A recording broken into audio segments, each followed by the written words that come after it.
All right, so water lines, tons of different materials out there. What's the best and which one should I use? I guess best is going to be perspective. If you want something that's going to hold up, I think PEX and copper are pretty close in line with each other. They're both going to last a very long time in comparison. They say roughly 50 years or so for each one, maybe more. And obviously, I think a huge part of that is being installed properly. So if they're seated all the way and the PEX is crimped properly, and then the copper seated all the way and soldered all the way, or pro pressed all the way, and everything's seated and cleaned and deburred, that all plays a huge part as well. So I think if you're just going based off of the best or longest lasting, I think PEX and copper are going to be very similar to each other. One being rigid and a little sturdier, the other being PEX, which is more pliable, but it does have some other good qualities because it's expansion and contraction and things like that. All right, so we're here in Ohio. Obviously, we have a lot of expansion and contraction with the freezing, our winter months. Is PEX better for that, or is copper, or which one? So if you have a portion of your house that is not insulated and has a draft and it gets below freezing frequently every year, either one of them is going to freeze and either one of them is liable to break. So the reality is that they're not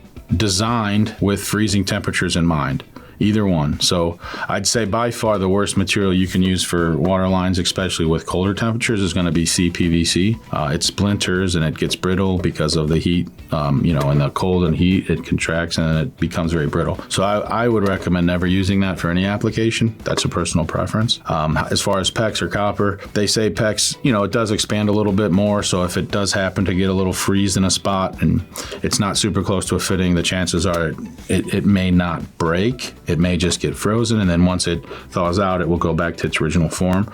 With copper, more times than not, even if it's just a straight piece of pipe, it doesn't have any elasticity. It's pretty rigid.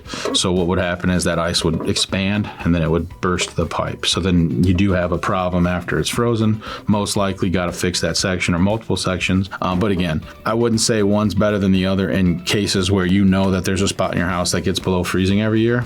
The answer to that problem would be fixing that draft. None of them's going to withstand freezing temperatures permanently. Okay. What about installation? You said you talk about installation and installing properly. Let's talk about cost. Which one's cheaper? So if you're just going face value, price for material, it's definitely going to be PEX. PEX is way less expensive. The cost of copper has been rising lately, so the copper material and fittings are going to be a lot more. I'd say at least 4 times, if not more, just for the cost of material. And then the installation process would be a lot easier with PEX because you can bend it around things. Instead of copper, you have to use a fitting for every turn, every bend, every angle. So the PEX would allow a more fluid installation in less time. If you're going just based off cost, PEX is going to be the one to pick for sure. No matter you're going copper, PEX, or just need some plumbing done, give Carlong Plumbing a call at 216-463-2463.